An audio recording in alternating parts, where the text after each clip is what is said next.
when I was like 22, 23, my ex-boyfriend cheated on me, right? And naturally, I broke up with him, quit my job and booked a 6-month trip around Southeast Asia.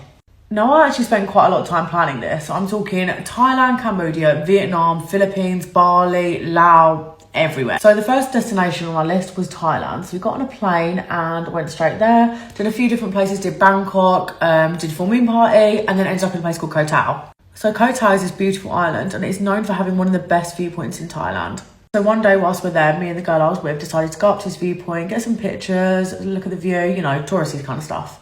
So as we're walking up to the viewpoint, or where we thought it was going to be, we asked one of the locals what kind of direction we should be going in, and they pointed us to what looked like a resort. So we were kind of like, we don't think that's the right way, maybe there's some miscommunication.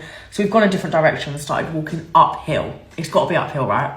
So we're like walking up this like concrete road surrounded by like jungle and trees is the only way I can describe it, upwards towards this viewpoint, which we thought was there.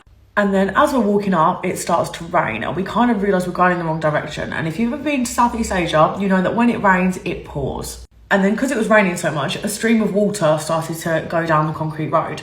And then me thinking I'm on Jackass or something, looks at it and goes, oh no, it looks like a water slide. So then my thick brain has looked at the water and gone and sat down, as if to slide down it. And then lo and behold, you'll never guess what happened when I then sat down on said water slide. Has gone straight down the concrete, and then the concrete road that I mentioned that I was on went left. Where do you think I went? Not bloody left, I went straight off the road. I just remember sliding down this hill better than any man has ever slid into my DMs and trying to hold on to a twig to stop me. Like, I'm talking, it must have been about that thick, thinking that is going to save my life. Next thing I know, I'm on a stretcher on a speedboat going to a different island. I had fallen down so far. On my medical report, it said 50 metres, which is the equivalent of an 18-storey building. So I snapped my collarbone clean in half as if it was a twig. I broke my wrist. I also fractured 3 ribs, which caused fluid to go into my lungs. My favourite part of all, I cracked my skull open. Here is me on said stretcher. Also, no shoes. Lost my favourite sandals. So sad. So I'm just going to rewind it back to before the whole speedboat thing. So, you know, I've broken the world records for the world's biggest slip and slide. Side effect of cracking his skull open, I completely knocked myself out. So all the information now is just what I was told after. Someone did actually ask my friend's reaction. She thought I was dead. So she obviously ran and got help. Apparently I started to climb back up because when they found me, I was further up the mountain, hill, whatever you want to call it, than when they left me. Just going to have to ignore my makeup for a second. I have no idea what I'm doing, but I hate it all. No, I'm not going to lie, I have no idea about time frames because I was so like in and out of consciousness. I had no idea what was going on. I just knew that I was in pain and I was on a stretcher somehow. They managed to get me on a stretcher and then they had to take me to a boat.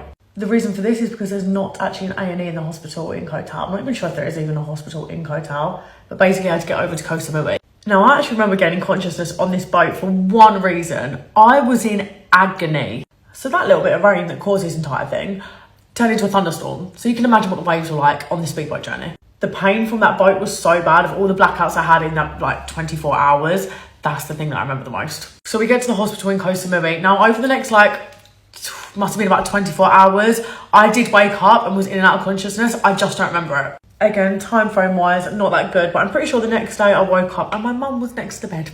I don't remember exactly how I was feeling at the time, but I can only imagine how relieved I must have been to see her. Not that I was even expecting her to be there. I can't remember. I had no idea what was going on. I was out of it on so many bloody drugs, obviously legal ones, and just everything was going wild. When my mum was told what had happened, it had to be played down to her because obviously hearing that your daughter on the other side of the world has nearly died, it's a little bit traumatic. So my mum thought that I just cut my head and I'd broken a couple of bones and I was going to be okay. But when my mum found out, she got the flight over and came and took care of me in Thailand anyway. It wasn't until she got there and saw me she realised exactly how bad it was. The hospital itself was like a whole different level of trauma. There was people sleeping on the floor next to their family members. There were stray cats and dogs walking around the ward like they were pets. My mum tried to get me moved to a private hospital, but it wasn't happening. But basically a week later, we then moved to a hotel. Didn't like that hotel because it had loads of stairs and I couldn't walk. Then moved to another hotel and eventually my mum stayed there. So because of the fluid in my lungs, I wasn't allowed to fly home for 4 weeks. So I actually got the go-ahead to go home on Christmas Day. Oh yeah, my auntie flew out at one point to surprise me, which was nice, random.